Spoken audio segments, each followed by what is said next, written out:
வெள்ளை காரில் திடீரென அழைத்து செல்லப்பட்ட அஜித்குமாரின் தாயார் மற்றும் தம்பி.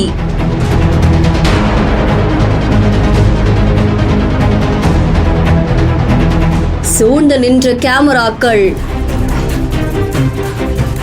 சொகுசு காரில் அழைத்து செல்லப்பட்டதன் பின்னணி என்ன?